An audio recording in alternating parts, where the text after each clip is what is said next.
meeting wouldn't be complete without Miss Salinas. You broke it.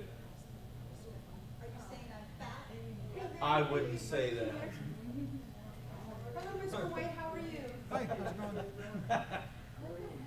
Oh, you just want me up front. Just admit it. Yeah. Right by Joel so he can keep an eye on you. I got my eye on Joe. Don't worry about it. So we're just waiting for a quorum at this time, so we need one more member to abstain. And I responded back to him and I sent him the actual Tuesday invite for the all again. Absolutely. We'll have a first and second. May not have a quorum. We'll We'll find out. Whoever's going to be chair and so forth. Mm-hmm. It doesn't have to be. Okay. I don't know if anybody wants. I don't know if anybody wants. I don't want it. You don't want it. No.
I believe so. Okay, John's trying to connect with me. Say that, tell me that number again. That's good. That's it. No, we got our fourth. Okay. Jonathan Casey. Now we just need CMAP to. There is a number What? you can There call. we go. I'll forward it to you, or forward it to your email. So you send me the text on my supervisor phone or I personal phone? I emailed it to you and Angela. It was Okay. and she said she'd get back to me. She had to look at her schedule. I think that was Saturday that I sent the email.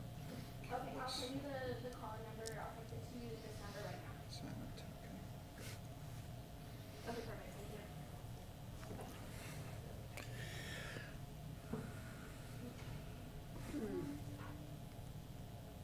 No?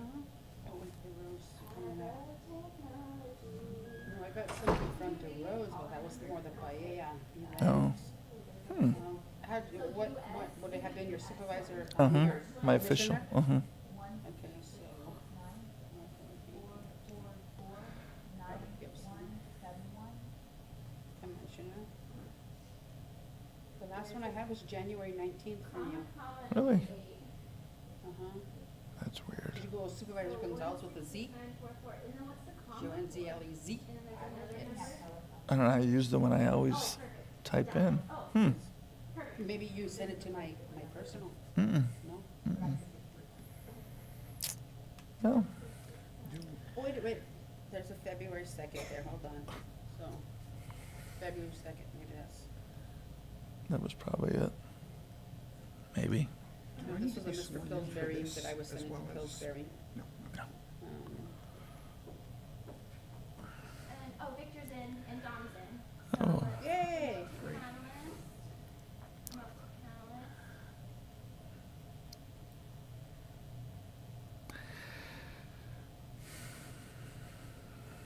It was a good excuse to get off the tractor anyway.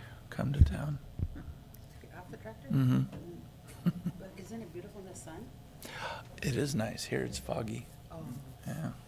Okay.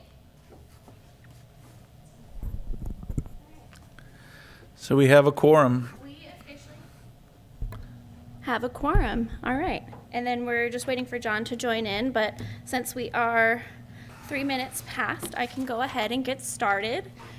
So it's really nice to see you all. Happy New Year. It's February. We are here for the Housing Advisory Committee. I guess we'll just move right into the first item on the agenda, which is the teleconference instructions. So Dana or Shelby, can you please read the teleconference instructions? Perhaps we should first do a roll call as to Oh, who's that's the present. third item on my agenda, but do you want to do that first? Yeah, it's to establish the Established quorum. Okay. So will you please do a roll call by name, please? Yes. B. Gonzalez, Board of Supervisor, District Number 5. Here. Dom Zanger, Board of Supervisors, District Number 1. Here. Chair of the Planning Commission, Robert Gibson, District 4. Here. Planning Commissioner, Richard Way, District 2. Here. Public Member, Victor Gomez. Present. Public Member, Seth Caprone. He's absent. And Public Member, Jonathan Casey is looking to be absent as well. Oh, he's muted. Oh, let's promote him. So he's present. Okay. And I can't I could let you do. figure that out. It won't let me. When they're on the phone, you cannot promote them to panelists. Okay, so John, when you're on the phone, you can't be promoted to panelist. So if you have any comments or questions, either text me or email me, and I can relay your comments, okay?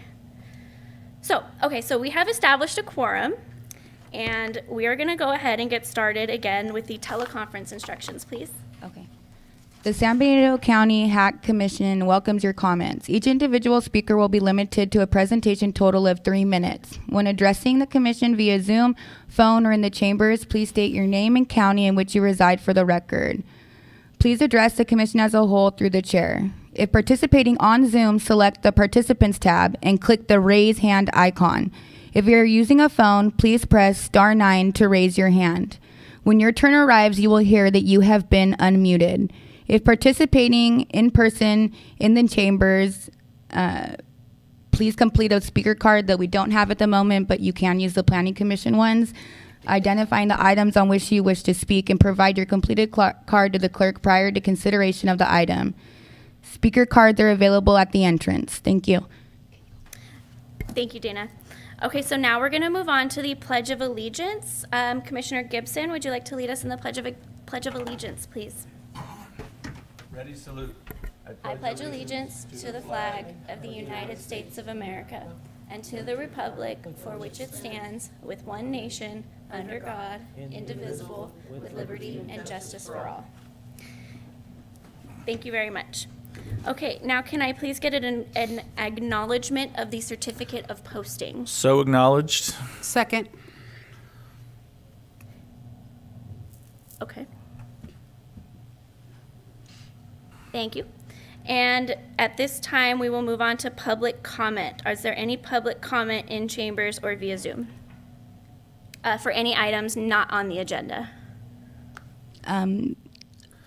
Yes. San Benito County Planning. Hi, this is Ariel. Can you please unmute, promote me to panelist, please? Oh, I got it. Okay, and then I think we do have one public comment in chambers. Devin Pack, you can approach the podium. Good morning. Good morning, supervisors, commissioners. Just wanted to speak to you today in regards to a little bit of news from up in the Bay Area, which is that the group YIMBY California 2 weeks ago, there have been actions against 125 of 140 municipalities in the Bay Area, basically seeking to invoke the builder's remedy, which is a provision of California Department of Housing law. This is similar to the challenge that was raised to Santa Monica's housing element in 2021. And basically, housing advocacy groups are currently engaged in a major action to overturn the housing elements of most of the cities of the Bay Area as being basically excessively, the flagship of this is San Francisco, which presently has a 2.5-year permitting period for basic single-family residences. So that was just a matter. The other matter I wanted to bring up is I will be conducting a master's thesis that will be geared towards evaluating and comparing the permit to shovel rates of planning agencies in the Central California coast. I'm not necessarily sure whether the local agencies will be interested in aiding my research on this topic, but I'm bringing it up to make myself available as a resource if this commission is interested in hearing more information about the current statistics of residential and affordable housing permitting in San Benito, Monterey, and Santa Cruz counties. thank you. That sounds like a great idea, Devin. Can we have that as a future agenda item? Yes, we can. I will add that to our list. Thank you. Okay. So next we are going to move on to the adoption of the proposed resolution pursuant to AB 361. But first I'm going to allow Assistant County Counsel Joel Ellenwood to provide us with some updates of teleconference meetings. Joel? Yes, the current AB 361 is tied to the COVID state of emergency, which expires at the end of the month. However, the revision of the law allows members of the board or committee or commission to, with an excuse, essentially, not requiring a doctor's note exactly, but if for some reason you're unable to attend in person, you can seek permission to attend remotely. That's limited to twice per year.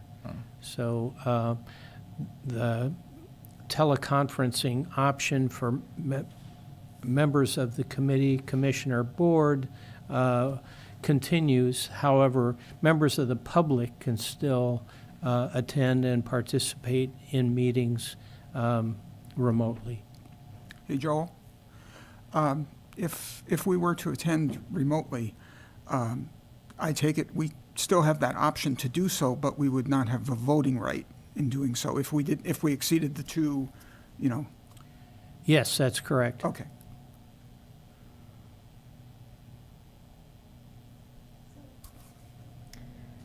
Okay. Is there any additional information, Joel? No, that's it.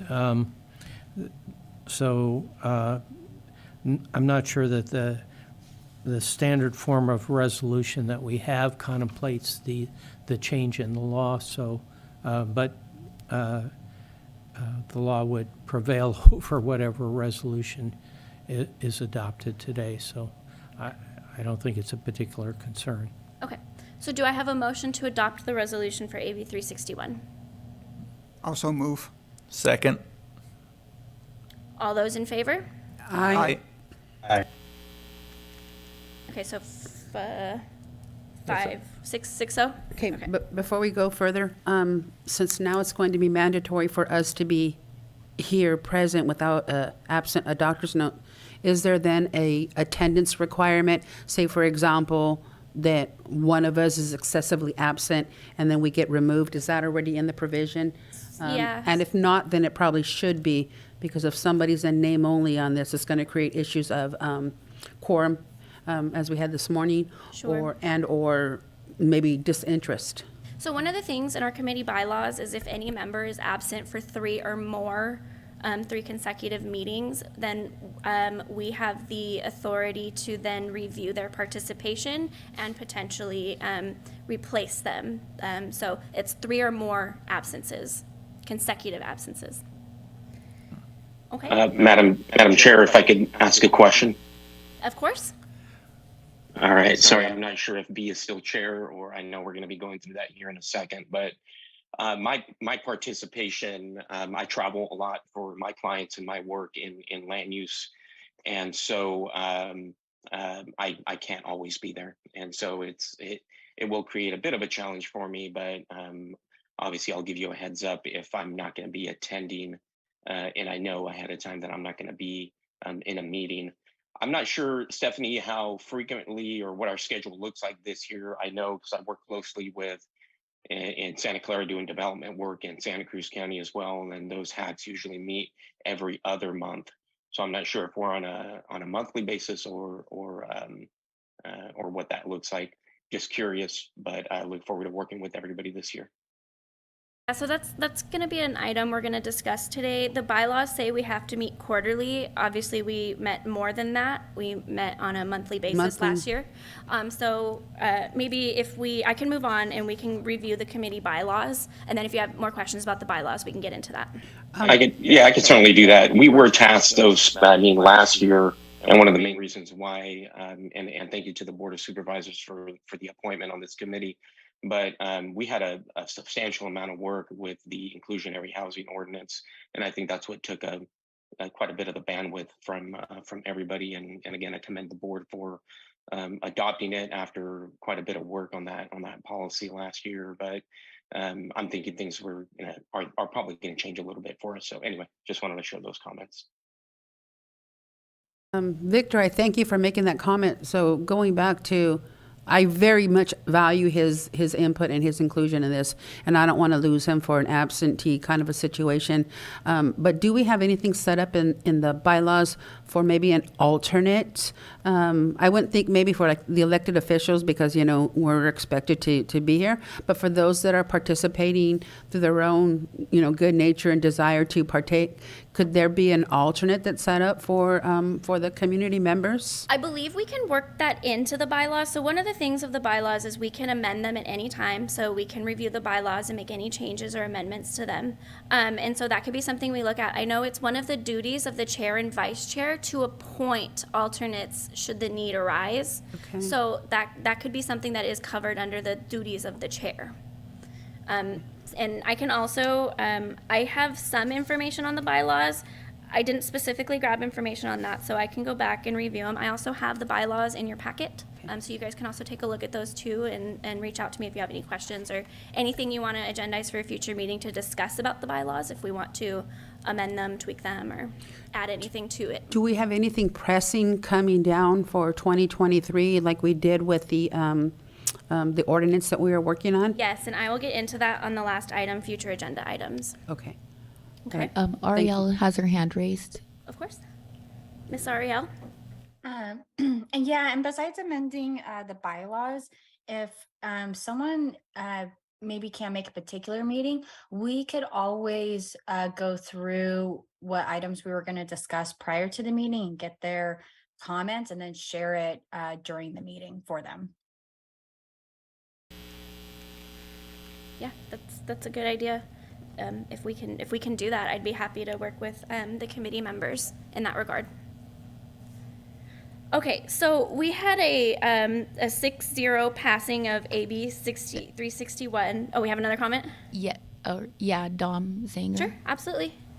Yeah, hi. Just because we're talking about attendance, I just wanted to throw out that I would be there, but I'm in DC right now at NACO. So just so you guys know, I do want to be there in person, and definitely next time, just not in the area. That's all.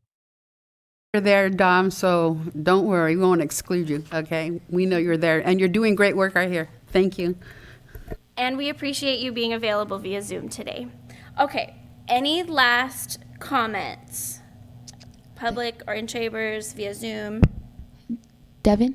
I can just speak You have to go to the por favor. from communications that I had last week with Seth Capra. He mentioned that he was going to be unavailable in February due to having to travel for a family emergency on the East Coast. So that's what I know about what's going on. Thank you. Any additional comments? Yes. Dom Zanger? Yeah, I know the mics are an issue, but I can't hear anything if the mic's not working. I know Victor can hear, but I certainly couldn't really hear anything there. So just throwing that out. Seem to be getting any Yeah. audio feed. Yeah, it's the public mic that's challenging. This one? Yes. Yeah, that one works. Okay, we're gonna switch out the microphone right now. Or Stephanie, you can have him go to your microphone Okay. at the podium.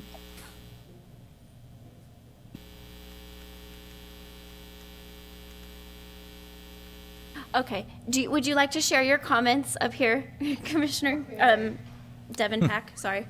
That's gonna take me a while to stop saying. I suppose it's.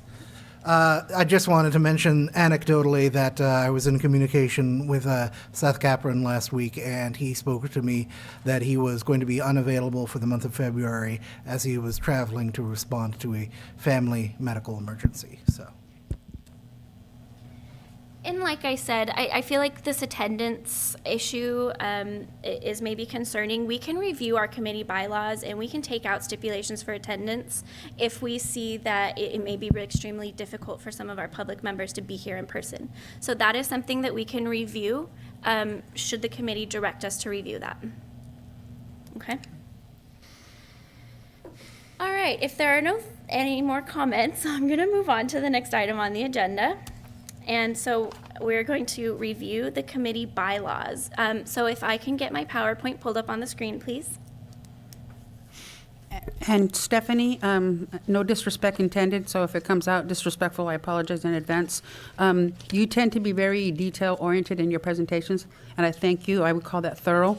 But since these are voluminous pages for us to go through, I would ask that you point out the highlights, Sure. and then give us an option to go through and look at them at our own leisure, because honestly, I have not looked at them prior to right now. And then I would like that to be a future agenda item, to be able to like gut it, change it, and so forth. But just point out what you want us to see as high points, and then that will be a homework assignment for each of us sitting on this board to go through and add to it. Okay? Understood. Thank you. All right, so we're going to move on to item 7, which is a review of our committee bylaws. So this is also to provide us with some direction for our meeting today. So the duties of the HAC are to meet at least quarterly and to provide advice regarding the housing element of the general plan. Among other things, we also meet to review affordable housing plans and provide advice and recommendations to both the Planning Commission and the Board of Supervisors regarding opportunities for the development of housing, which is affordable to extremely low, very low, and low and moderate income levels. So members of the committee are intended to be residents of San Benito County who have a particular interest or expertise in affordable housing. Members are appointed by the Board of Supervisors through the chair. And the committee consists of 2 boards of supervisors, 2 planning commissioners, and 3 public members with expertise in either development, building, or finance. So each member of the HAC will serve a 2-year term, with the exception of the first year of establishment. The committee will serve a 3-year term. So previously, the Housing Advisory Committee was an ad hoc committee. It was established as a committee last year, which would be our first year of establishment. So those in the committee right now will serve a 3-year term if you were on the committee last year, and moving forward, you will serve a 2-year term. So Commissioner Way, you will be applicable to the 2-year term, and Gibson and Gonzalez, you will be applicable to the 3-year term, as well as our public members. So in terms of our HAC officers, a chair and a vice chair are elected for a 1-year term, which begins at the first meeting of the new year and terminates on December 31st. So due to this, the next item on the agenda is to elect our chair and vice chair. And so as a reminder, our chair for 2022 was Supervisor Gonzalez, and our vice chair was Commissioner Devin Pack. Some additional responsibilities of the committee are to appoint subcommittees that are either special or ongoing, establish goals and action plans to achieve the assigned duties, and to fill vacancies as appointed by the chair, and to provide recommendations regarding grant and loan applications related to specific housing projects. So do I have any questions about this item before we move on? Do I have any public comment? There's no public, oh, there is a public comment. Who's on the phone? John Casey. Jonathan, you can unmute yourself. Hi, can you hear me? Yes. Hi, can you go over the one part about what projects we're gonna be looking at? Does the project have to have an affordable component for us to review, or will we be looking at any housing project that comes out of planning that's gonna go to the board? For the most part, we will be looking at projects that have an affordability component. So it can either be 100%. Sorry, go on, John. The board or planning. Sorry, if the board or planning requests that a project add an affordability component that's not there at the time, will we still see those projects? So it goes back to our inclusionary ordinance, and so any project requiring an inclusionary component, would be reviewed. Developments of 11 or more Okay. at this time. Okay? Okay, thank you. All right, any other public comment? There's no more hands raised on Zoom Or in chambers? or in the chambers. Okay, thank you. So we're gonna move on to the appointment of the committee chair and vice chair. Do I have a motion to appoint the chair? Sure. B did a good job. I will nominate B to be chair again this year. And do we have a second? I'll second it. Whoop. We had 2 seconds. All those in favor? Aye. Aye. Okay, so 6 Aye. to 0, motion carries. B. Gonzalez is the chair. Now do I have a motion to appoint vice chair? If nobody wants it, I would appoint Commissioner Gibson. I would second that. All those in favor? Aye. Aye. All right. Aye. We've got a 6-0 vice chair, Gibson. Okay. Any public comment? We have one public comment in chambers, Elia Salinas. Oh, I don't know if that's working. Do you want to use my microphone? No, I think it's working. Okay, perfect. No, this has nothing to do with Commissioner Gibson. So you just said it was a 6-0 vote, yet earlier you said that based if they're remote, that their votes don't count. So is it a 3-0? What is it? It's that That's they starting won't March count in the future, after, After February. yeah.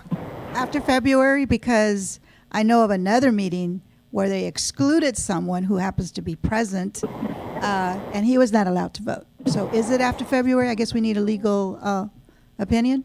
I'm sorry, what is the question? Will we be allowed to vote remotely after February 28th? It depends on whether or not you're exercising the right to participate remotely one of the 2 times in the year.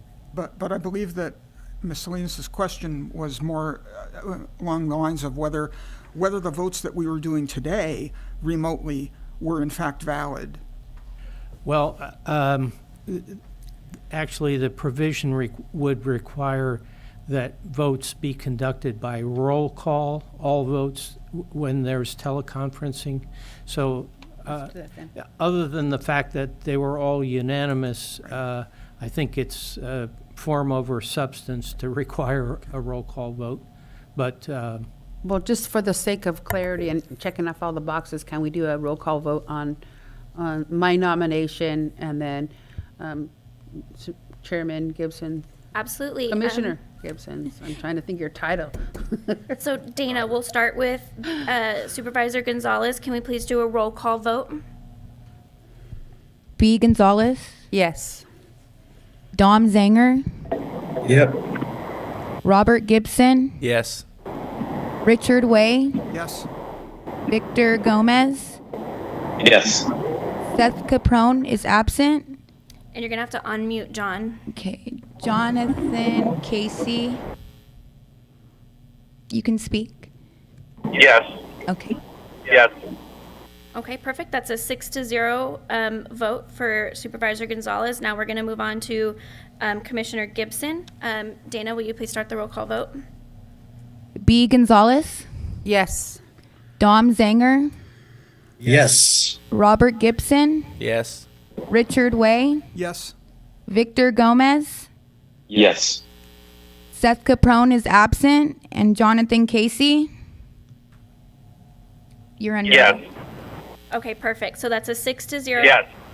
Thank you, John. That's a 6-0 vote for Commissioner Gibson to be the vice chair of the committee.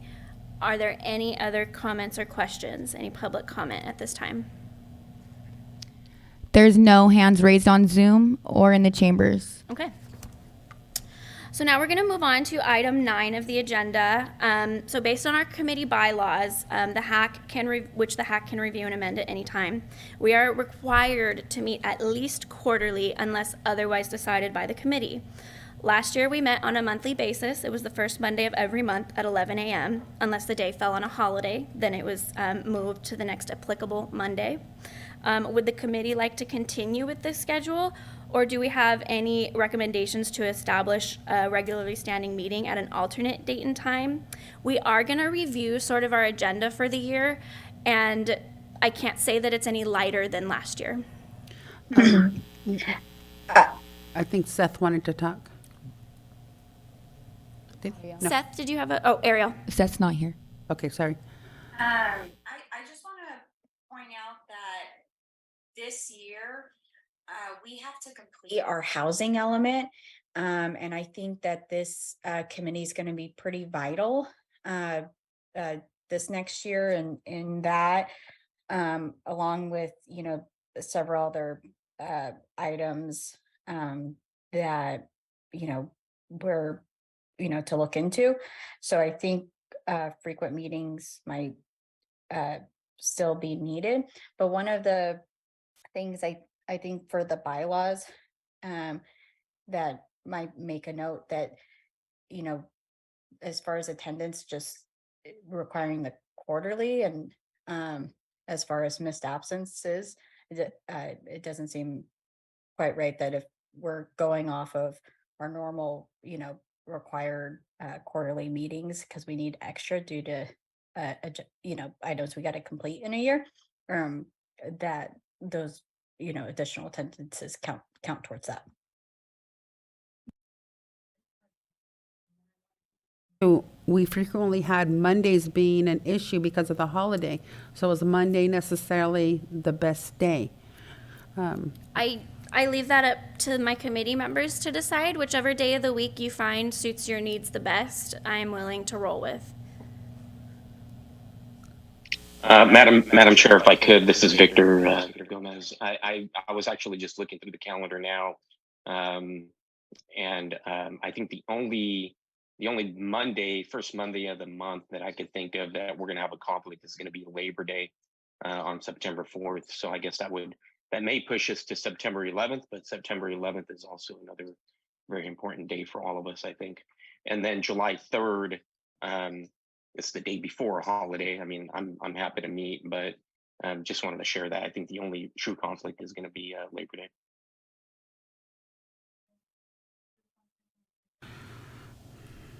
And I'm on vacation on Labor Day, so we're absolutely not meeting.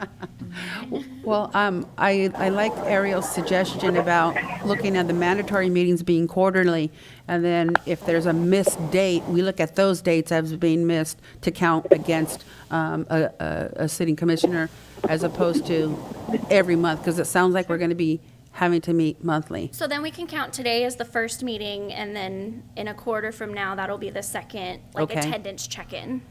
Then I would suggest then on your agendas that the alternate meetings then are special meetings as opposed to the regular quarterly Quarterly. meetings. Okay, so. Jonathan Casey has his hand raised. Of course, John. You can unmute yourself, Jonathan.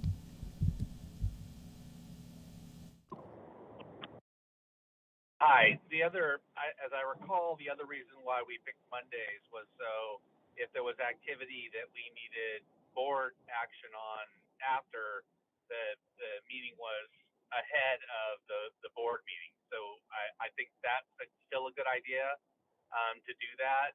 So, that we're in advance of any board meeting. Just for continuity and remembering the issue, whatever the issues are that we're bringing forward, I think that was a good idea. I think that's a good point, but generally you have to have items on the board agenda a week, if not prior. So having our hack on Monday would not suffice to get an item on the agenda Tuesday. Yeah. And in reality, it's Right, also but remember two-week we were time putting frame. our items that we were reviewing at the hack, right? We were putting those items on the agenda. Yeah, so they would They go were like on a the- few weeks On out. the board. Yeah. Yep. Unless the item was already scheduled for the Board of Supervisors, and then we just happened to meet and then give additional discuss it. input. Yeah. But yeah, we couldn't get it within a 24-hour notice. It's in reality almost a 2-week time frame to get an item on the agenda for a upcoming Board of Supervisors meeting. Yeah. Well, so let me ask you this. Is there a day of the week that's not Monday that you guys would prefer? Tuesdays clearly won't work. Wednesdays could potentially be an option, but for our planning commissioners, that might be a really long day for you if it falls on the same day as planning commission. I think Seth wanted Mondays because the first Monday worked out for him. So unless there's a dire need to change it. No, I just wanted to make sure holidays, but Victor, explain that, and That Labor it Day. sounds like a non-issue this year. I would prefer Mondays personally, but, Okay. I can work with other days. So I Mondays guess it is. Monday at 11, we'll keep the regular time frame we've been meeting. Okay. All right. Any public comment? There's no public comment on Zoom or in the chambers. Okay. So let's move on to item 10. We are going to adopt the minutes from November 7th, which was the last time we met, which feels crazy, like it's so long ago. So do I have a motion to adopt the minutes from November 7th, 2022? So move. Second. And I guess, Dana, will you please do a roll call? To adopt the minutes. Yes, thank you. B. Gonzalez, Yes. Dom Zanger, Yeah. Robert Gibson, Yes. Richard Way, Abstaining, Because he wasn't part of Okay. the committee. Victor Gomez, Yes. Seth Caprone is absent, and Jonathan Casey. You can unmute yourself. Yes. Okay. So that's a 5-0-1, I believe. 5-4-0 against, 1 abstention. Okay. Any public comment? There is no public comment on Zoom or in the chambers. Okay. All right, let's move on to the meat and potatoes. So item number 11 is the Housing Element Annual Progress Report. If I could get my PowerPoint pulled up, please. All right. So today I have a report to share with you in regard to the housing element. But first, I will provide a small overview of what the housing element is. So the housing element is one of the components of the general plan and is updated more frequently than the general plan. In comparison, the housing element is updated every 8 years and the general plan is updated every 20 years. The housing element is used to identify adequately zoned sites to meet the share of regional housing needs at all income levels. It is used to develop strategies to provide for and meet these housing needs. And the housing element includes the Regional Housing Needs Allocation, otherwise known as RHNA, which is the state's projected housing needs that are required to accommodate the various income categories. So the housing element also provides identification and analysis of existing and projected housing needs. It includes a statement of goals, policies, financial resources, and quantified objectives related to our housing needs. And it also includes the preservation, improvement, and development of housing. So the following are the 5 programmatic goals of our current housing element from 2015. So first, goal 1 is the availability of housing. Goal 2 is the development of housing. Goal 3 is the maintenance of housing. Goal 4 is equal housing opportunity. And goal 5 is energy conservation.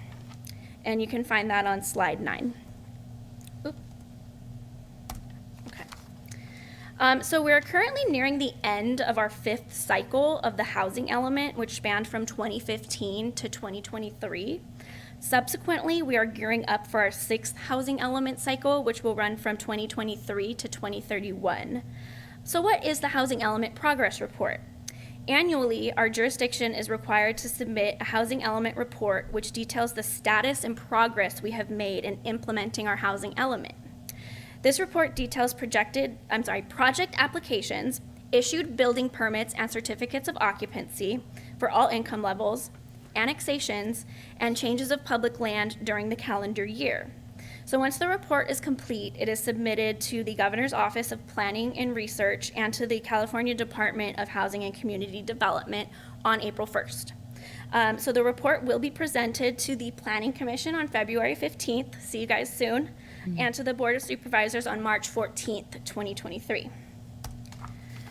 So in regard to the 6th cycle housing element timeline, the county has approved the applications for LEAP, Local Early Action Planning, and REAP, Rural Early Action Planning, grants which will assist with the housing element. The county signed a memorandum of understanding between AMBAG and COG in January of 2021 to have a little more than $79,000 allocated to unincorporated county for REAP funding. And the county also signed a contract with the state in May of 2021 to receive $65,000 in LEAP funding. So in September of 2021, COG received the RHNA determination of 5,005 units for our 3 jurisdictions. In October of 2022, COG adopted their methodology for RHNA allocation per jurisdiction and income level. This methodology was approved by the State Department of HCD in November of 2022 and was dispersed to the 3 jurisdictions. So in December... Ariel has her hand raised. Okay, let me get through this and then we'll let her talk. In December, the county posted a request for qualifications, an RFQ, to work with a consultant to update the housing element. The county received no applications and subsequently reposted the RFQ. So the housing element is to be due to the state by the end of 2023, which will come up very soon. So Ariel? Sorry, I just wanted to do a correction to your information on the REAP.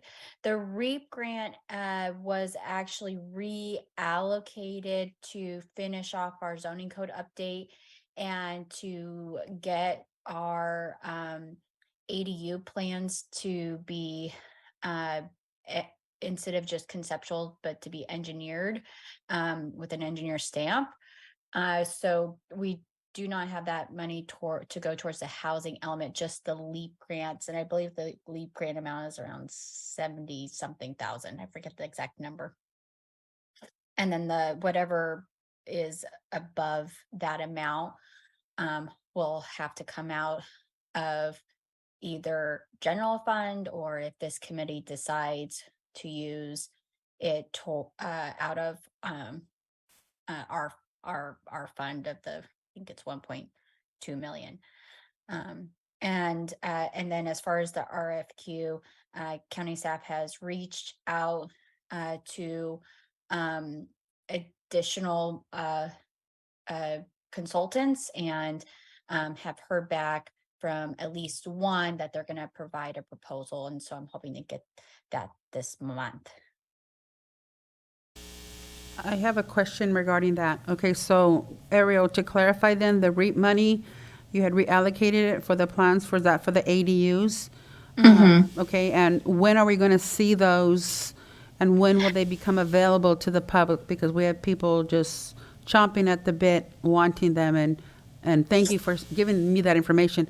I didn't have any idea that where this was, so can you clarify? Yeah, I just myself, our building official, met with our consultants just not this Friday, but the Friday before, and finally nailed down. We were having issues getting them to do the engineer stamp, and there was some back and forth on some of the last requirements from our building official.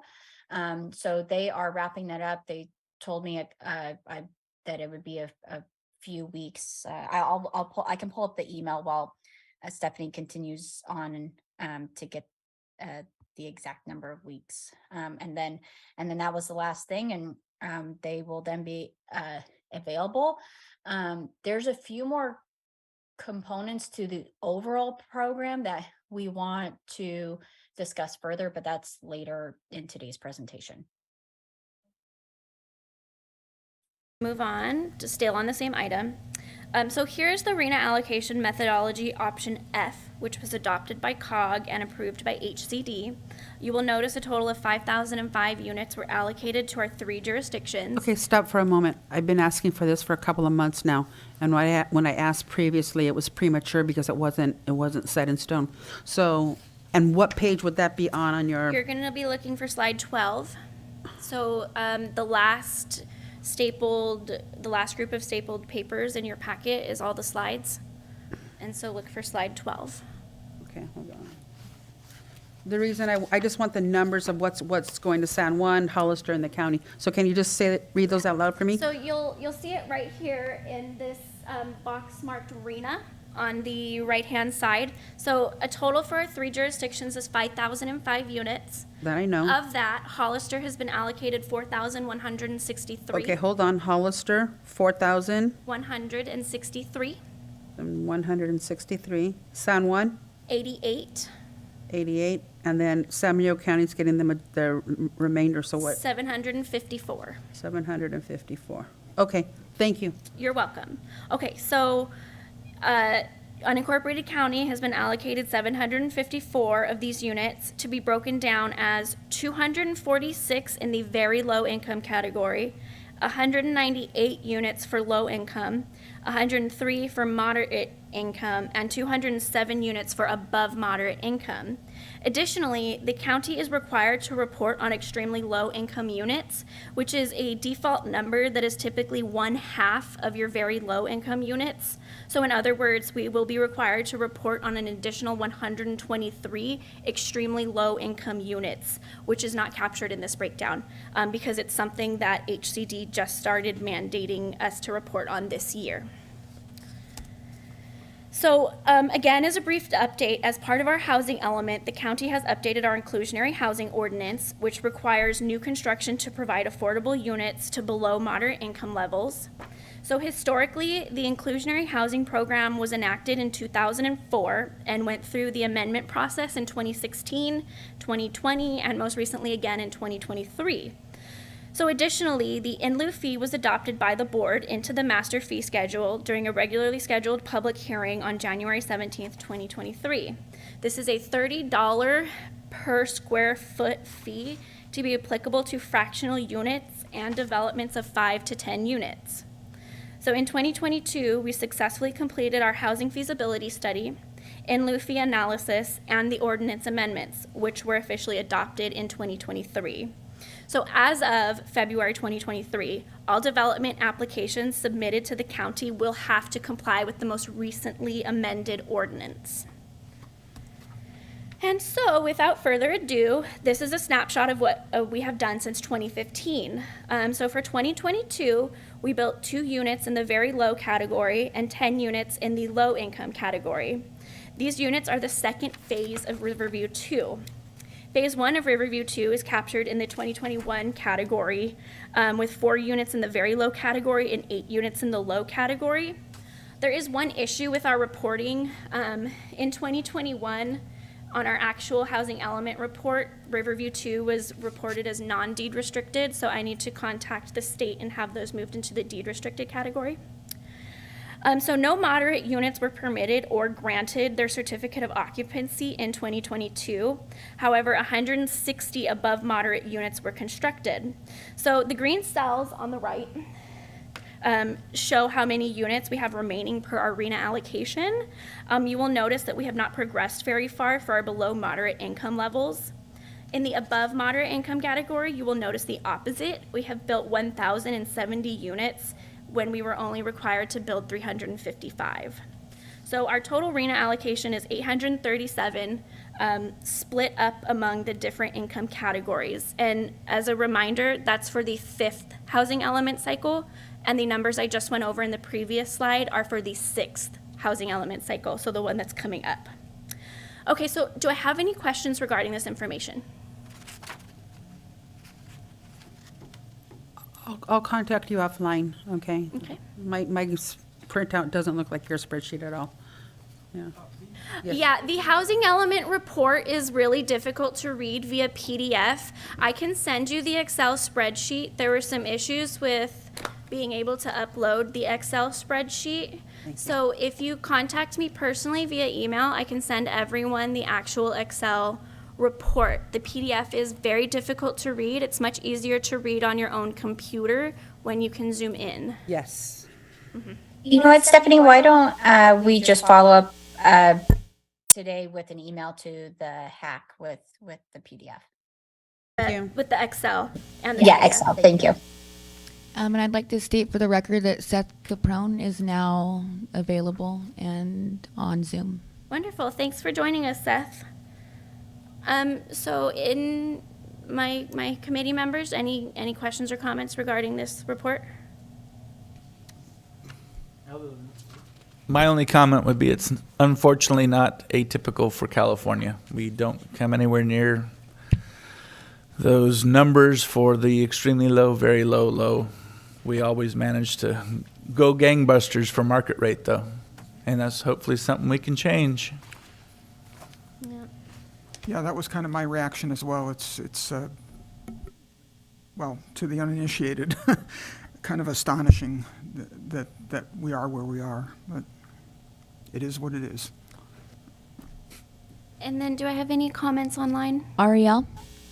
Hi. So one of the things is that in order to get those units per inclusionary ordinance, we actually have to have development to be able to get those units. So if there isn't development occurring, then there's no percentage of units to meet those requirements.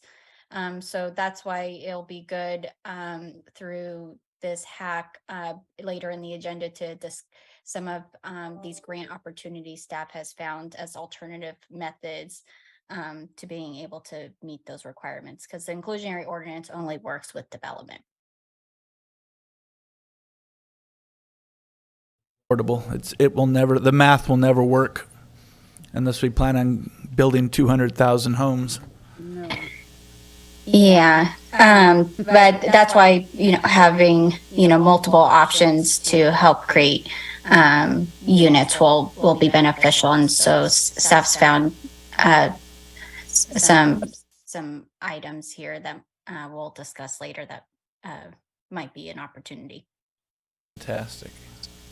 So essentially, staff just requests. Seth has his hand raised Go as for well. it, Seth. Oh, thank you very much, and sorry that I wasn't able to be here at the beginning of the meeting. I just had a question about the chart that was really interesting. I haven't been following the RENA numbers recently. What does the RENA numbers you showed us say about the the approach Land of Lee in the previous subdivision was taking to shift over to above moderate. It looked from that chart like in that above moderate area. Does that above moderate number go all the way up, or was that just a band in the sort of median income area?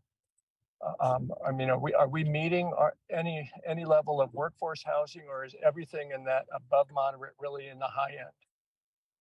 We need to figure out what our workforce category is first before we can accurately answer that question, and that is an item to be agendized.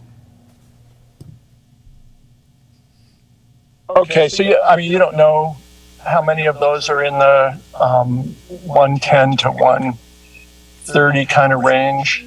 No, no, I wouldn't know how to we don't collect, I don't know if we collect that information or if it's readily available. That data is available, through sales of the units that have been constructed.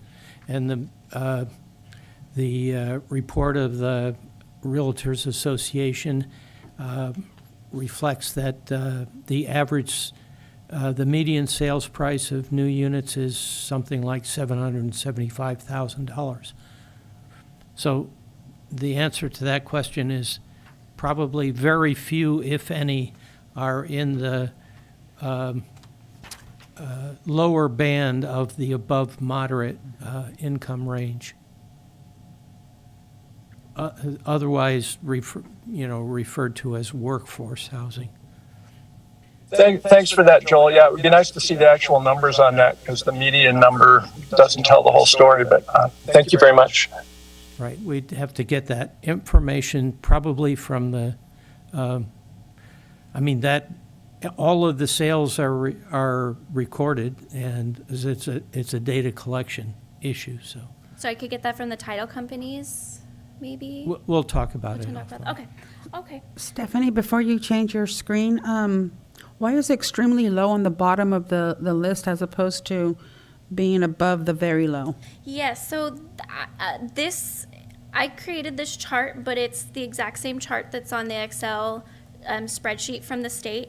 The state has put extremely low at the bottom because previously we weren't counting our extremely low units and they've just added it in. So, and there is no allocation for extremely low units. Like I said, what they do is they anticipate just half of your very low, and so that's what you're required. So if you see the number 99, like I said, that's a default number because it's 1/2 of 198, and that's what we have to report. So my answer is that I don't actually know why the state has it set up that way, but this is how the state has it set up. Thanks, Stephanie. And if I may, just want to ask or add that it is also linked to percentages, as you well know, and very low is about 25% to about 50%. So extremely low is just below that. And I think right now the average median household income is about $105,000 for a family of 4. So we're talking about families that are extremely low, families that are making about $24,000 or so a year. And so, I mean, that is why it's so important to work with partnerships like Chispa and others to help us get to that. Just wanted to add that. Thank you. Thank you. And so staff just requests that the Housing Advisory Committee receive the report and recommend the presentation of this report to the Planning Commission, who can receive the report and accept it and recommend it to the Board of Supervisors for approval. And then following board action, the report will be submitted to the Office of Planning and Research and the State Department of Housing and Community Development. So do I have a motion to recommend presenting the report to the Planning Commission? Do I need a motion for that, Joel? Do I have a motion to present the report to the Planning Commission? Do I have a second? I'll second. And Dana, can you please take a roll call vote? Yes. B. Gonzalez? Yes. Dom Zanger? Yes. Robert Gibson? Yes. Richard Way? Yes. Victor Gomez? Yes. Seth Capron? Yes. And Jonathan Casey? Jonathan?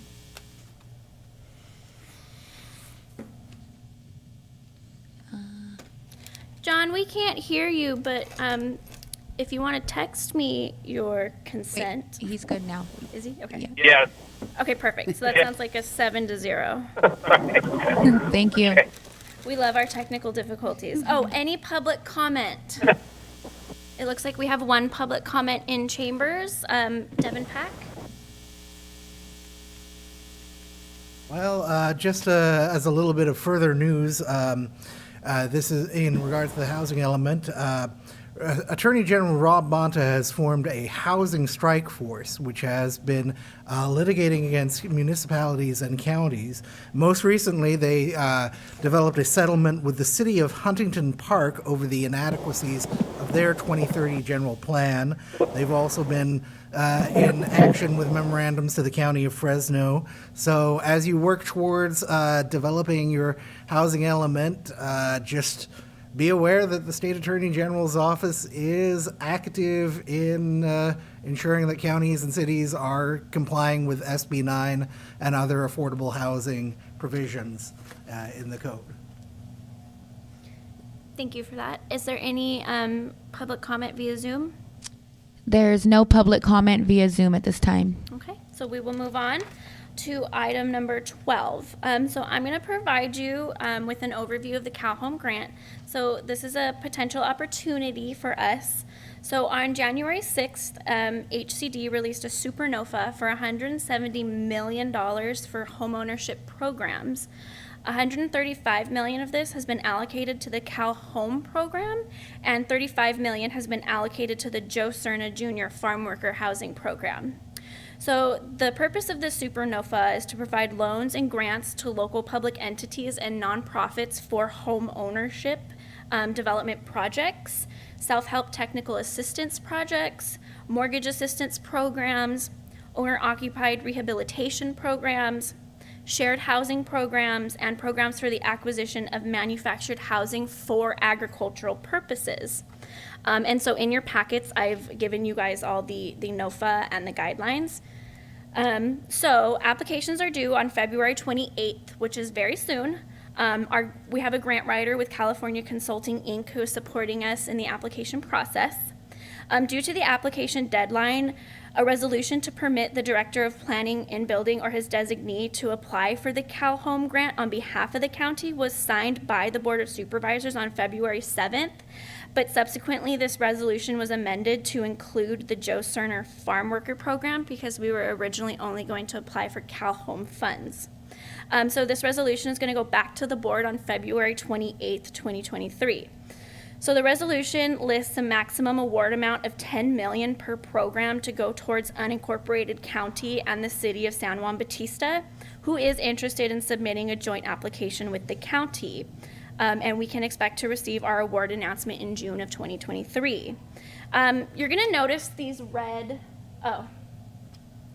it doesn't show up on the screen. Okay, that's weird.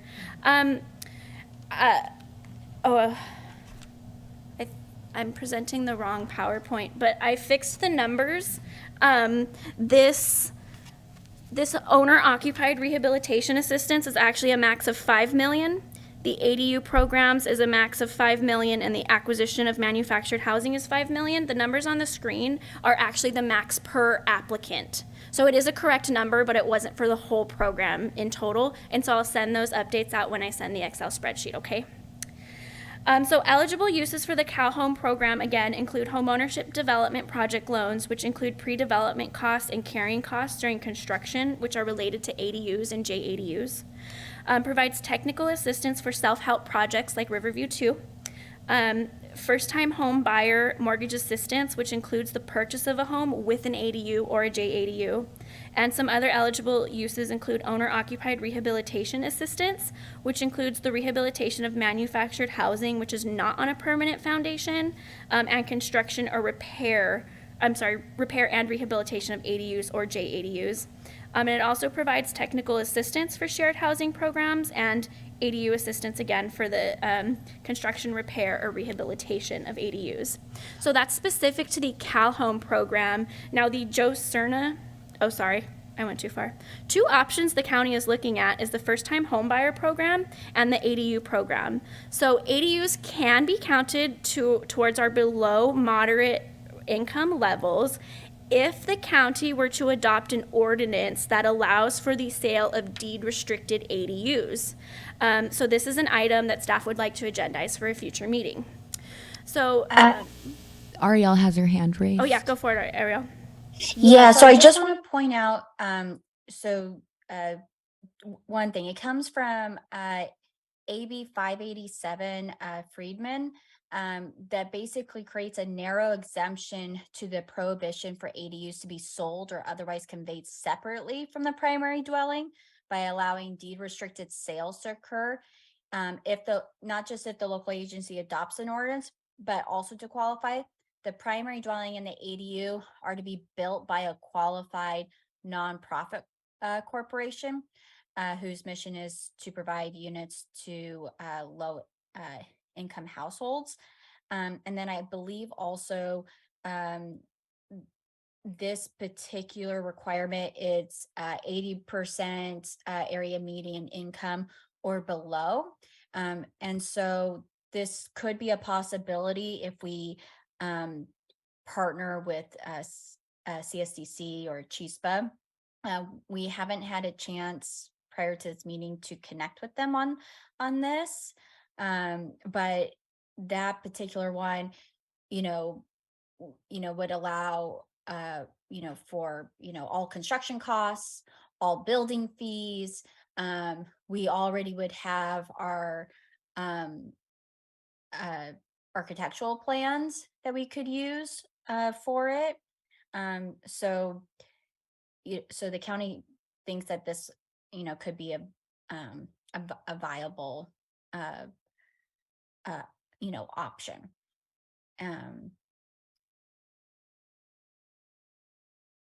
Along with the first-time homebuyer mortgage assistance, which has its own requirements as well. For that one, the city of San Juan Bautista has already commented that they're interested in partnering. We weren't able to necessarily get the city of Hollister at this time to partner. Thank you for that, Ariel. Any other comments? I had a question addressing Ariel's. She said something about the city of Hollister. Was that done in the calendar year 2022, or have they had conversations in 2023? We've had conversations in 2023. Yeah, And the city still is not interested? They were more interested, I think, in the ADU program, but since that requires not rentals but home ownership, they seem to not be as interested. I believe, though, with the county, this is still a viable option because we have a lot of land that could possibly build residents and the ADU, and I think if a landowner isn't having to come up with any of the costs, I could see landowners, especially their farm labor, their ranchers that they're needing to house to work their lands, this could potentially be a good partnership, and then we would deed restrict them. Thank you. Okay, so There's Seth has his hand raised. go on, Seth.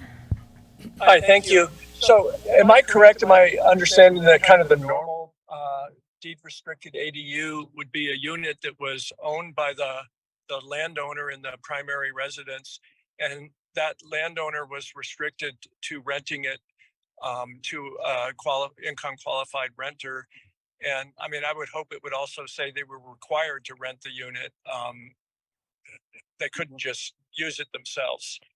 No, actually, the ADU, would be owned by the family that's deed restricted in it.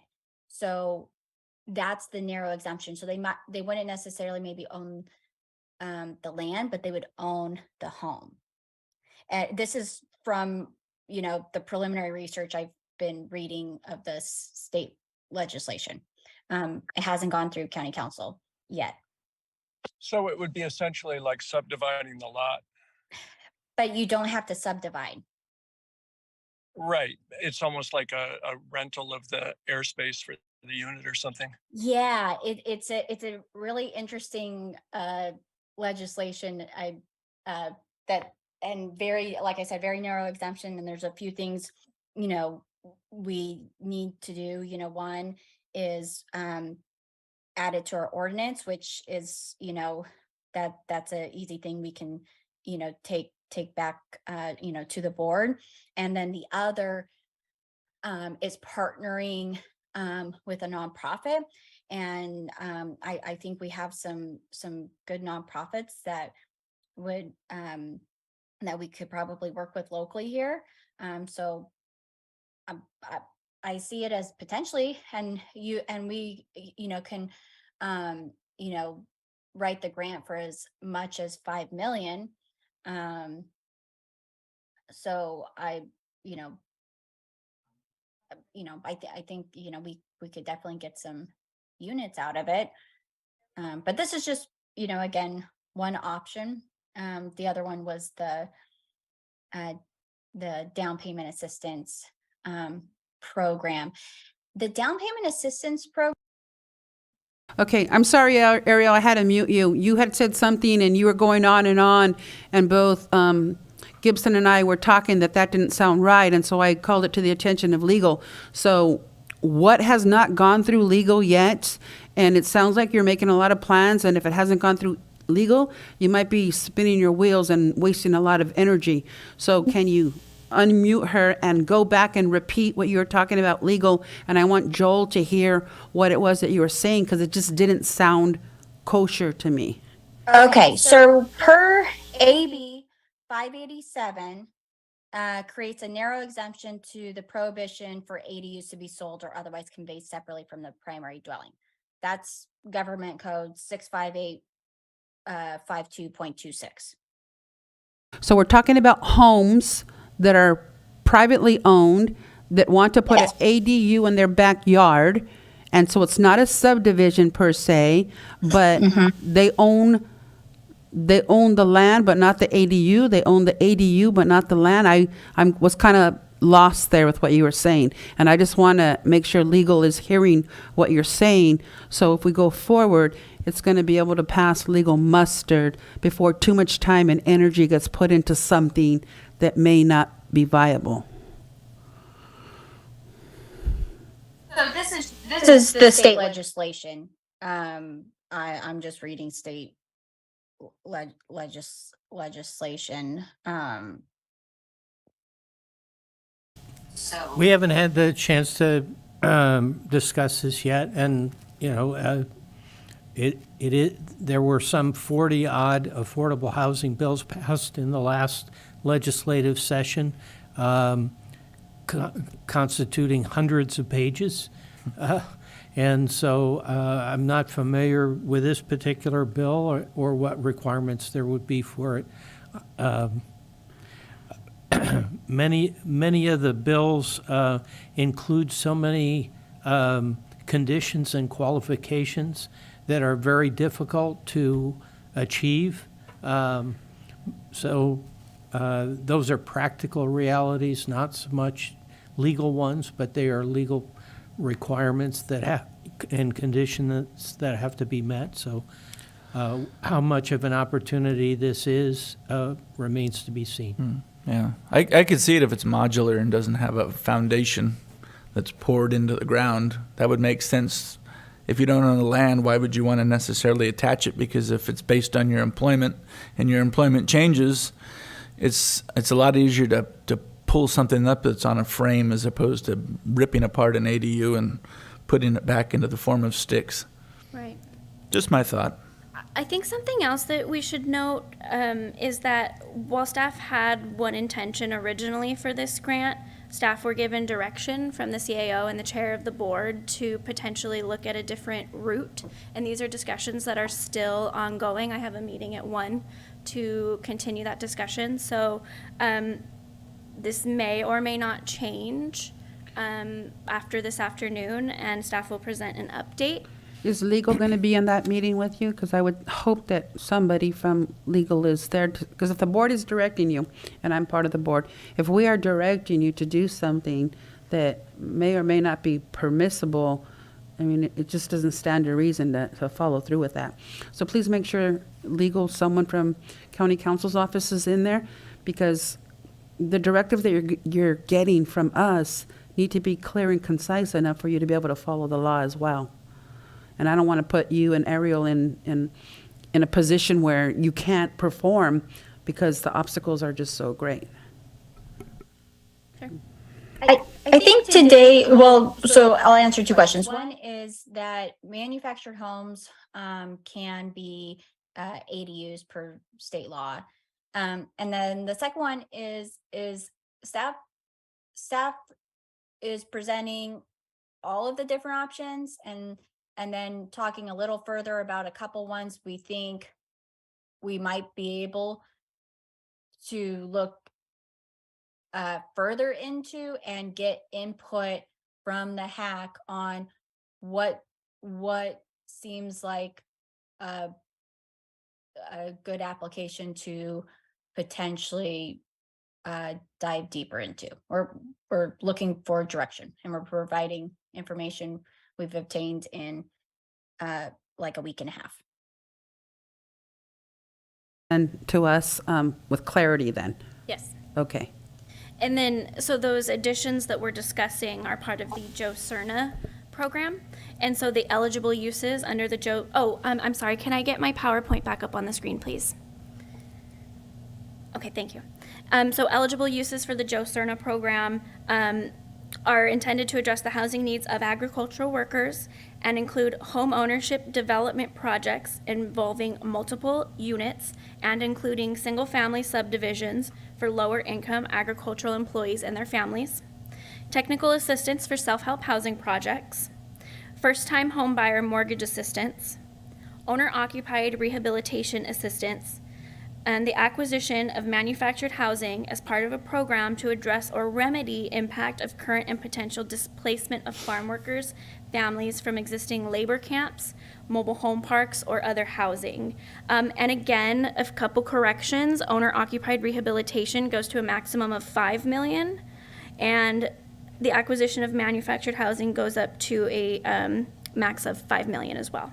So the numbers that you see up there are the maximum eligible per applicant.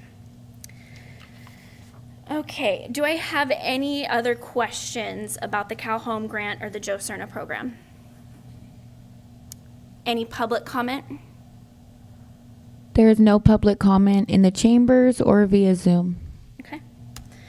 All right, so we're going to move on to the next item, item 13. So direct future agenda items to be addressed. So the following are future agenda items that we will discuss most likely over the next year.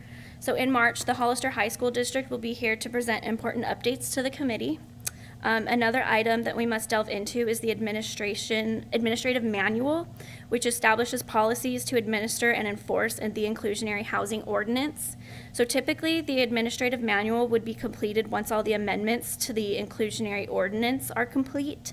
Since the board has requested additional amendments to the ordinance, we need to determine our timeline for addressing the manual. So I defer to the committee and county council to just determine how best to address the timeline for completing the administrative manual. And I want to be clear, as you'll see down here at the bottom, we do have more amendments the board has directed us to discuss. So I guess my question to you at this time is, do we want to focus on these amendments first before delving into the administrative manual, or would we like to start looking at our administrative manual? I think the items that are priority that'll be coming back to the board and the board has requested some sort of change, an adjustment, that probably should be the priority. Okay. So we will that hold makes off on sense. the administrative manual until we address the additional amendments. Is that work with county council?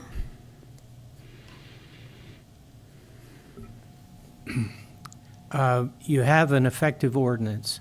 You need an administrative manual to implement it. You can amend the ordinance, but you need the administrative manual to implement the existing ordinance that's already been amended. So my recommendation would be that the administrative manual should take priority. Okay. Okay, well, you heard legal say it, so I'll defer to legal. So then what I'll do is I'll begin going through the administrative manual. I will compare it to all the amendments we created last year, and I'll start looking into where we need to start making our updates. And I can come back and present that information to you. Yeah, one element of the administrative manual that may be helpful would be to address prioritization of local residents or employees or government essential workers. Yes. In the selection for home buyers or tenants of affordable units. Okay. I'm writing a note here, so we'll add that to the administrative manual to-do list, and it'll come back to us. So additionally, we also need to begin our research into workforce housing. So in December, Assistant County Counsel Joel Ellenwood conducted some preliminary research in regard to workforce housing and the annual salary that firefighters, teachers, and police officers make in the county. So staff can present this information to the committee in March, and we can determine what additional directions or resources are needed to establish a workforce income category. And then we will also continue, so it's not on this slide, but there should be a red line under workforce housing that says ADUs and RENA. So we will also continue our discussion of ADUs and how they can meet our below moderate RENA needs as outlined in the previous item we just discussed. So furthermore, during a regularly scheduled public hearing on January 17th, the Board of Supervisors adopted the amendments we enacted in 2022. However, the board also requested some additional amendments to the inclusionary housing ordinance. So specifically, the board asked the committee to review the 15% inclusionary requirement, as they would like this to be increased from 20 to between 20 and 25%. I would like to note, though, if we decide to increase the 15%, another correct me, Ariel, is it another housing feasibility study or an impact analysis would need to be completed? Impact analysis or fee study for what? I didn't catch the last part. Increase the inclusionary requirement from 15 to 20 or 25%. Yeah, we definitely need to do a feasibility study on that. I mean, because my understanding with the last one, it would need to be done. I'll just keep it short. Address that. Okay, well, before you do, can I ask for clarification? Was that a majority of the Board of Supervisors that suggested that? Was that just one or two supervisors? I don't recall it being a majority giving that directions. So I resent you bringing changes to this board here that might have been a minority of the board suggesting it. So please go back and check the record. If it came from the majority, did it come from the majority? It was 3. That's would a majority. Like to increase. That's a majority. Okay.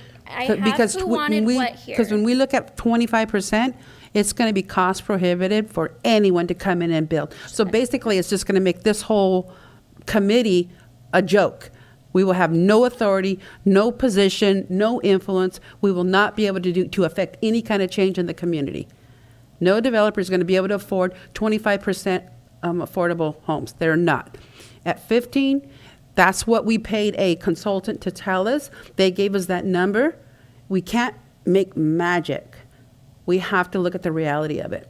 And so I'll have to take that back to the board myself about the reality of that, because 25% is not going to fly here. The other thing is that then hits density bonus per state law, and that opens up completely is a whole different slew of things. But we'll So is the direction to postpone this until after it's gone back to the board, or to continue? Oh, Dom, you want to? Yeah. Yes. Yeah, I was just wondering if Victor, if you had any opinion on the number, the 25% versus like a 15.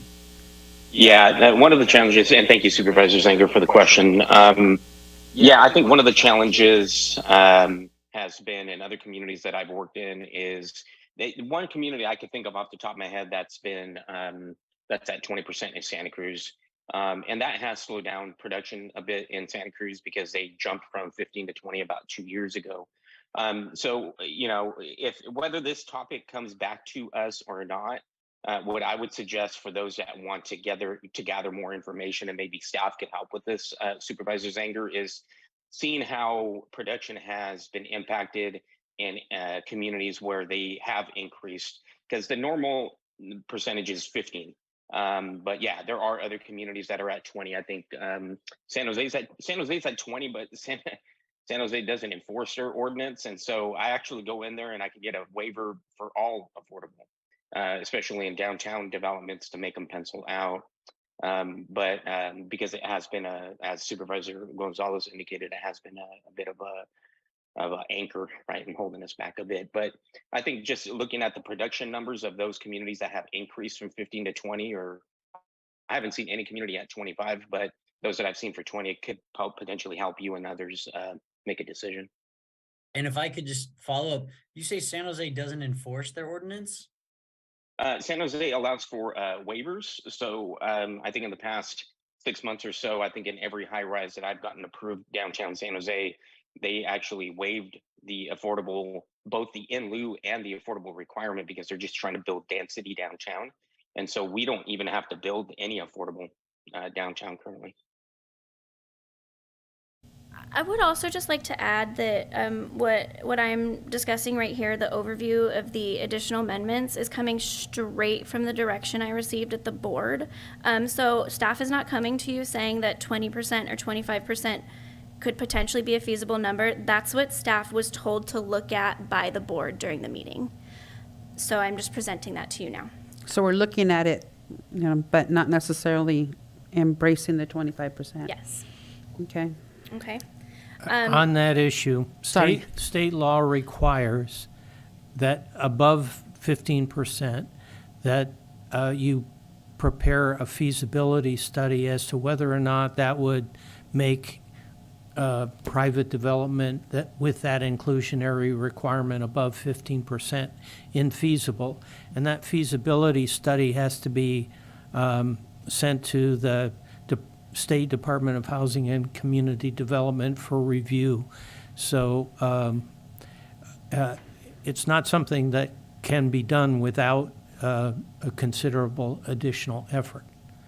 And whether or not the results of the study or the HCD review would conclude that it is feasible, it simply remains to be seen.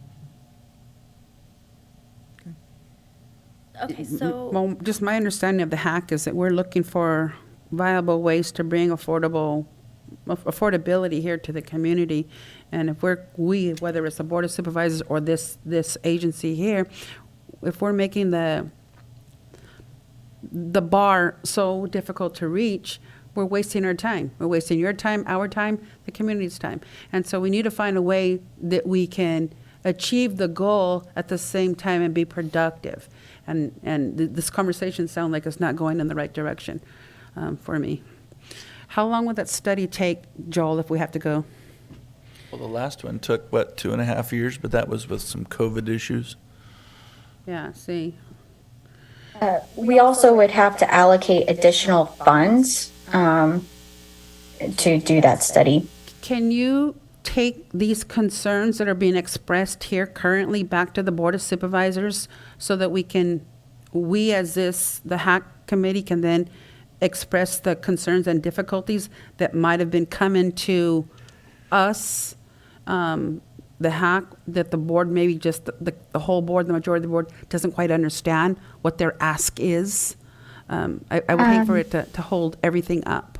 Yeah, we could be happy to do that. Maybe staff could at least get a scope of work with a cost and a timeline to help with that discussion that we bring back to the board. And so maybe staff will pursue that first, just so we can answer, all those questions.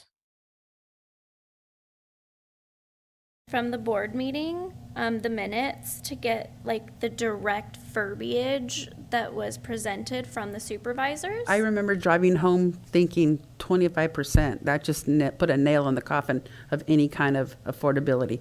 And I want to say that was probably January's meeting, but I do recall that now. But that number just is not going to work.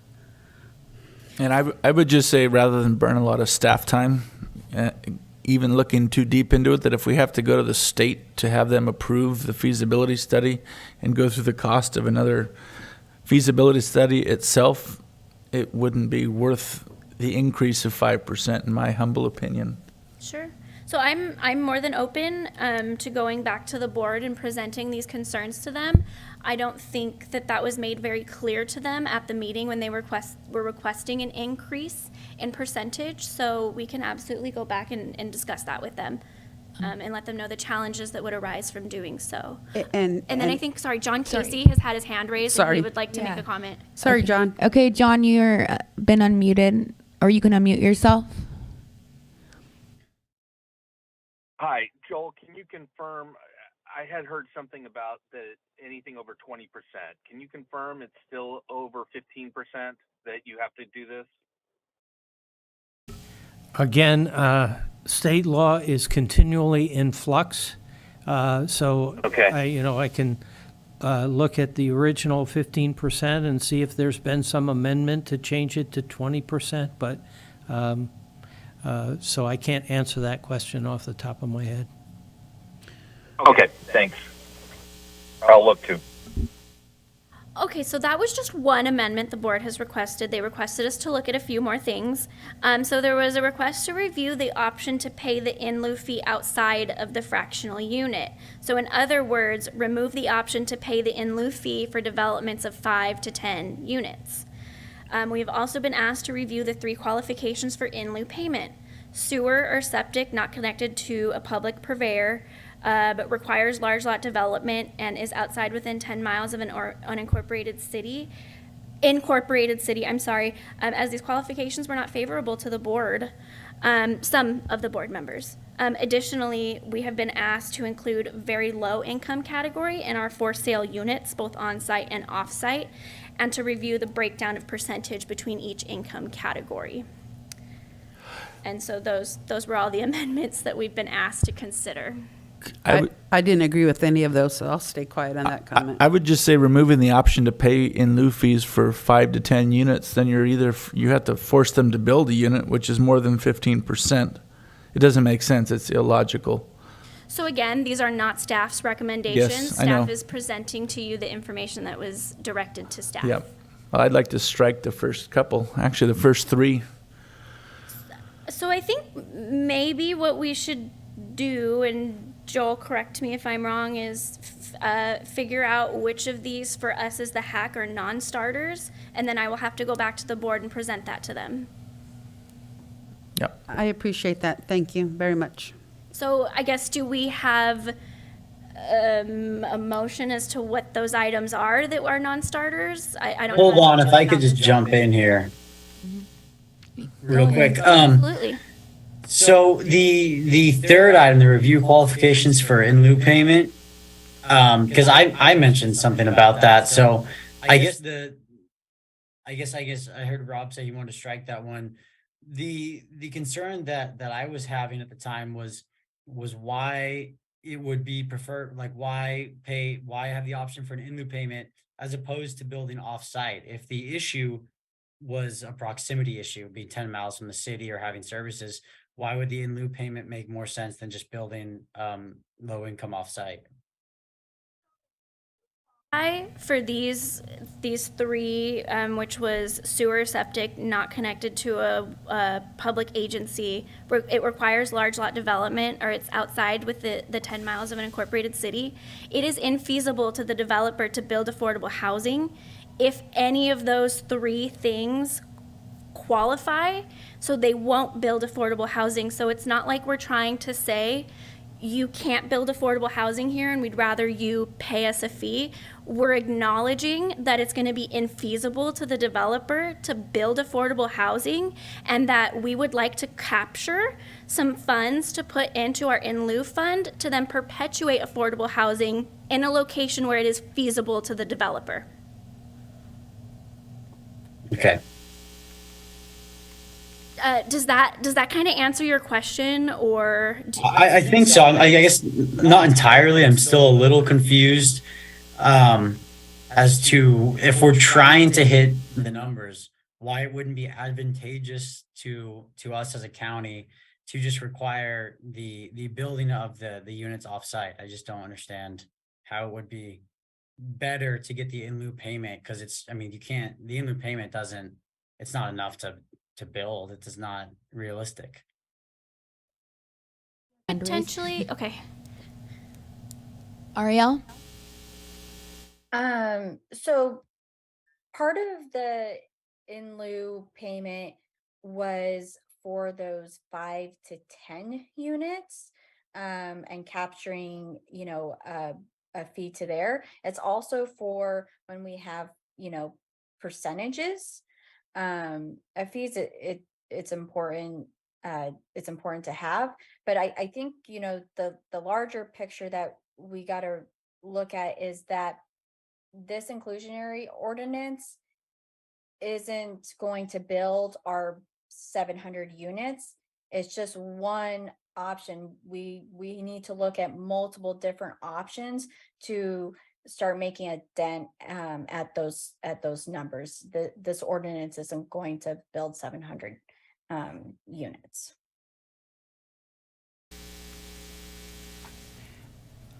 Dom, did you have any other comments or concerns to add to that, or anything else you needed for clarification? If not, I'll chime in where I was going earlier. Well, just, I guess, just want to, just unclear, I guess, at this point, I don't know, I guess we haven't decided what's going back to the board. So I'm just trying to figure that out still.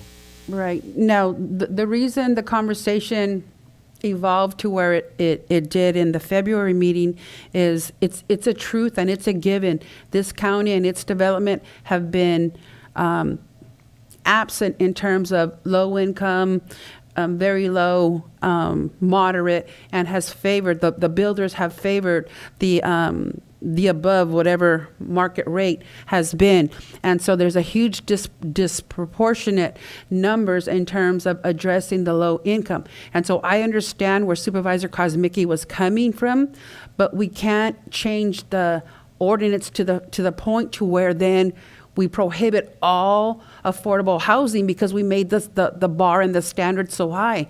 And we can't punish all the developers for the woes and the ill treatment that the other developers gave us. We have to kind of inch it in and make sure we set a standard, but it has to be something that is amenable and affordable to the developers. So 15% for me was an acceptable number. I understand that he wanted to look at 25%. However, it just makes it the builders unable to do it, period. And so we're never going to meet those low numbers if we don't set the standard and the bar to the point to where it's attainable. And so I would agree. When I was running for office, I saw the arena numbers and the allocations, and I was appalled to see how many years, 10, 12 years, that they were not addressing those low numbers in terms of low income, affordability, and so forth. But again, we cannot make the standard to the point to where nobody can reach it. The county won't get it, the city won't get it, the builders won't be able to build them, and then the residents continue to suffer. And my whole goal is to make sure we as a county make available in this community affordable homes so people can live, can stay here, work here, live here. That's my goal. And so that's why I'm on the hack. And I'm glad that I'm on COG at the same time. And I'm glad I'm on the Board of Supervisors. It puts me in a unique position to be able to express myself maybe a little bit more eloquently next time, but express myself to the point to where I'm fighting for the people of the community so they can afford homes and they can live here, work here, and stay here. and not be pushed out. I think Madam- the Assistant Director of Planning and Building would like to make a comment. Thank Abraham? you. Madam Chair, if I may, just so yeah, if it's okay, we can like Ariel indicated, check to see what are the what the studies provide in regards to timing and cost, and bring it back to the board if that's the desire, just so we can know, because as Joe indicated, and just looking at what other jurisdictions are doing, like Hollister's looking at an inclusionary as well. Right now they don't have one, but they are looking at starting at 15%, and then they are gonna try to do a feasibility study to see if they can rise it up to 20 or so. That was part of the meetings that I've attended in regards to the update of their general plan and housing element. And as you well know, one of the reasons why it would be infeasible, like if it goes higher, one of the things that HCD wants to see is that if the number is higher for affordability, then developers, and I think Victor could probably correct me if I'm wrong, or maybe add to it, they're going to have to find a way to try to see how they can recuperate those costs. And so more than likely, the way that they would do that is by raising the cost of all the other market rate homes, or quote unquote above moderate homes from the RENA. And that's where it may be unfeasible, as you are well alluding to or indicating, Supervisor Gonzalez, that it would be infeasible if it gets to the point where it's just too high for anybody to be able to purchase a home. As Joe mentioned, right now it's at about $770,000 at average, and I know that there are some homes that are going actually higher on some areas. And so those are the things that HCD wants us to see per a study for them to review, and I'm sure that the BIA would probably be involved as well, as they have been heavily involved in development in the area, and then therefore they would review and make the recommendation to our jurisdiction as to why we could move forward with making it higher than 15%, or why that we shouldn't make it higher than 15%. But we can do that if that's the direction. Maybe get some proposals to see what these feasibility costs would be. And I'll just reiterate, I don't think that it's worth spending the time and money to go after that. We can work on affordable housing other ways by promoting tiny homes, mobile homes, ADUs. Correct. Just my opinion, 1 of 7.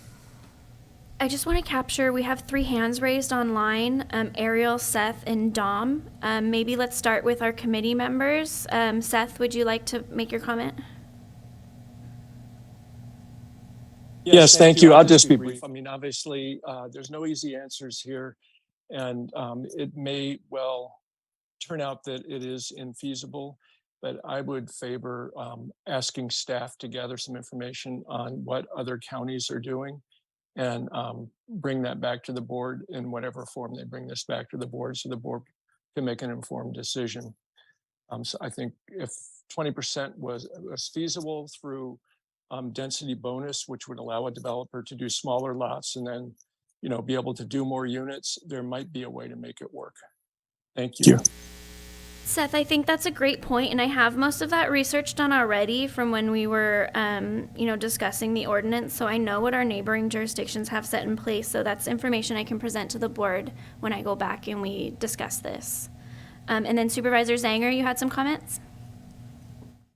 Yeah, Ariel can go first. She was first. She can speak. Oh, I just wanted to add that fees are also important, because sometimes the grants that we go after require, so much contribution or matching funds to it. And so that's another reason why it's good to have some funds available.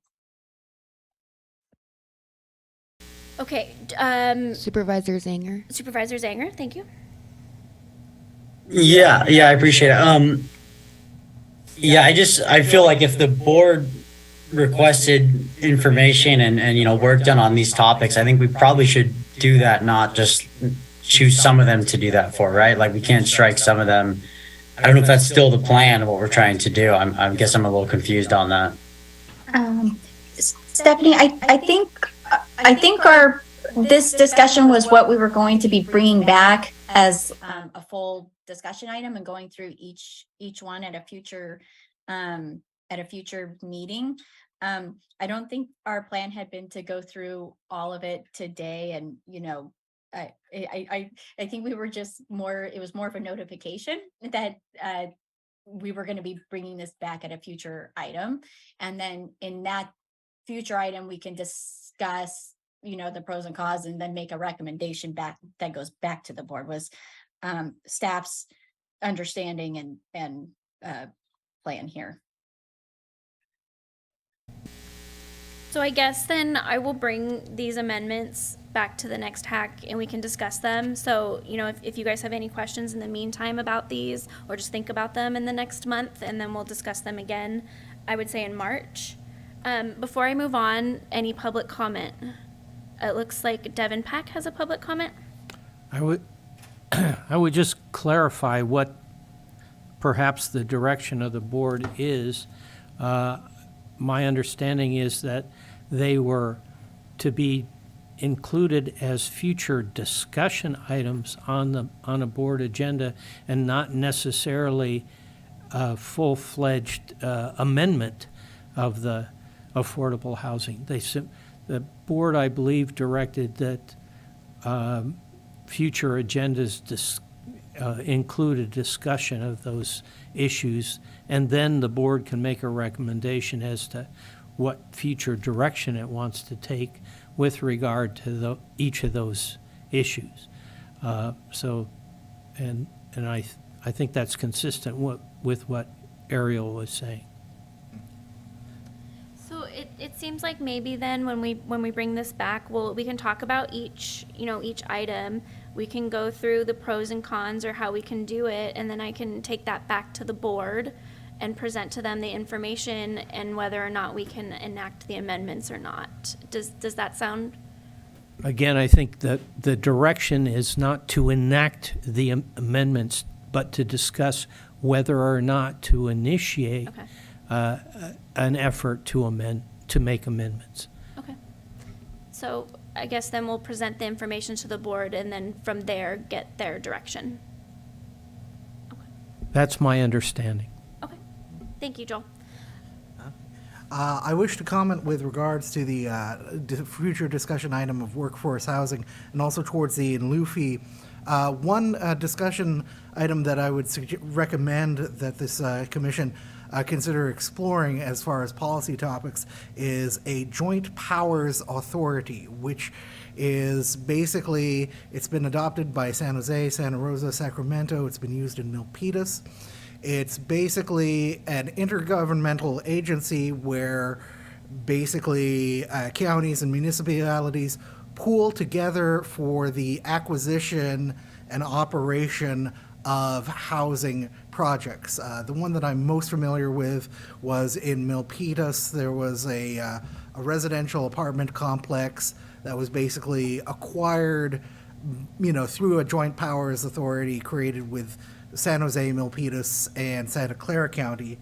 The reason I bring this up with regards to in lieu fees is that, of course, while the county may not necessarily have a large housing fund to embark individually on a housing project, being able to contribute in the event that the county decides to pursue the development of a joint powers authority, possibly with Hollister, San Juan Bautista, possibly with Santa Clara County, in lieu payments would then be a way of San Benito County demonstrating its partnership if there's ever a joint powers authority considered in the future.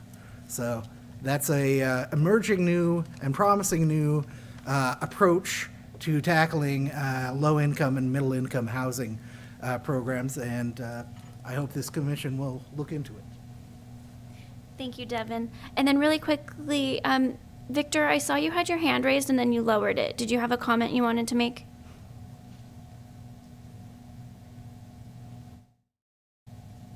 No? Okay. Elias Salinas? Hi, I'm recalling from the Board of Supervisors meeting that it was requested to review up to 20%. One supervisor wanted to see up to 25%, but it was agreed for by 3 that it was at least, and I believe it was Supervisor Curro that made the motion that she would go to 20% and not the 25%. So I strongly suggest you all review the video to confirm what it is, and also just bringing to the attention with regards to the workforce.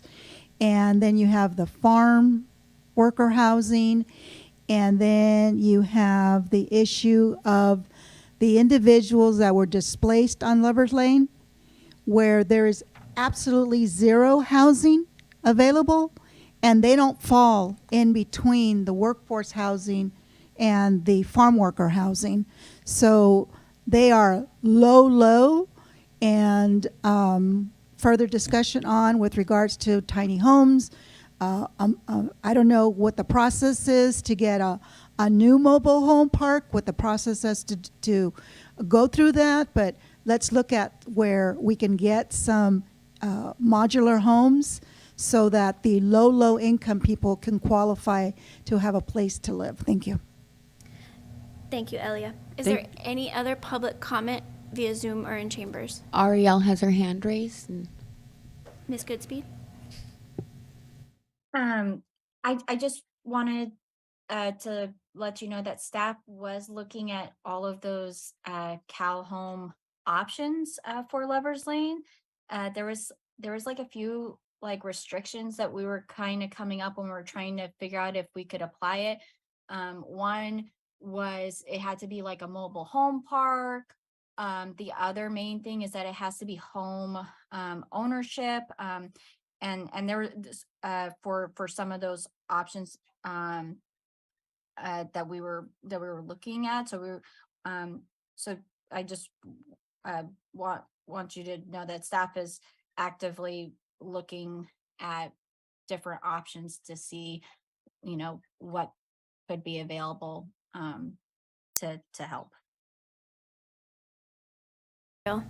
Is there any more public comment? There's no more public comment at this time, via Zoom or in the chambers. Thank you. Okay, and I just want to go back and readdress Ms. Salinas's comment, because that's my recollection. If there was a majority that asked for 20%, there was only one supervisor that was advocating for 25. So I don't want this board to consider 25% unless we've been instructed by a majority of the board. Okay, so based on my notes, your recollection is accurate. Only one member suggested 25%, but 2 members agreed with looking into increasing from 15%. So. Okay, so good, because that's a whole spectrum of 15 to 25% that we're all stuck in the muck and mire, and that wasn't even a necessary conversation that we just had. Sure. Okay, so I think we're done with public comment for item number 13. We're going to move on to.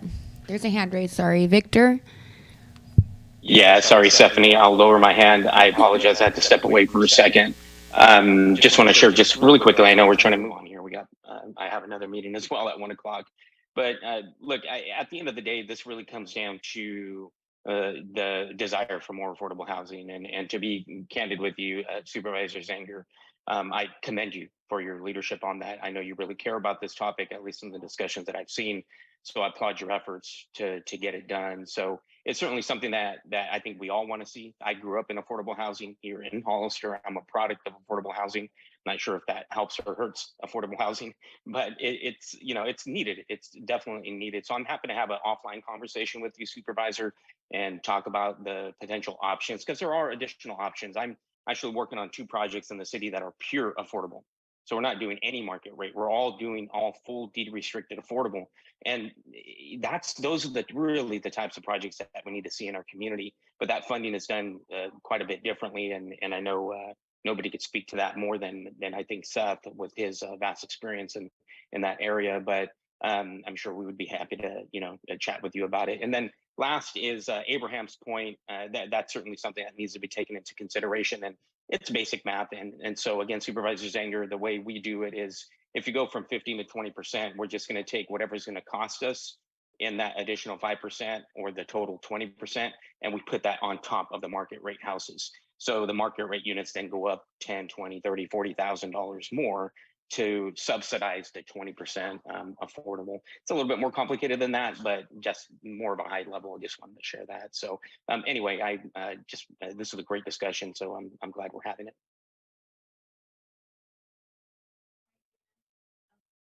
Seth, there's one more hand raised. Okay, Seth. Just very briefly, I just would respond.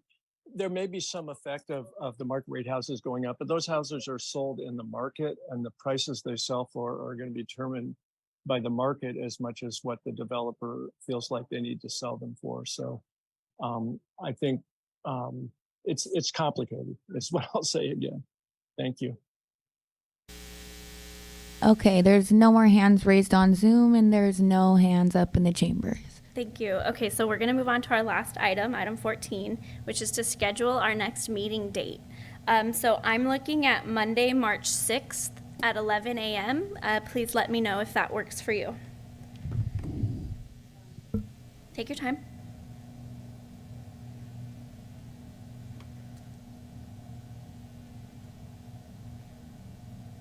I believe the board meetings for March are the 14th and the 28th, so we should be fine. I'm good because I already, I said I'm good. I already have it calendared, so you're in. Yep, same for me. And Same for me. Same here. And John.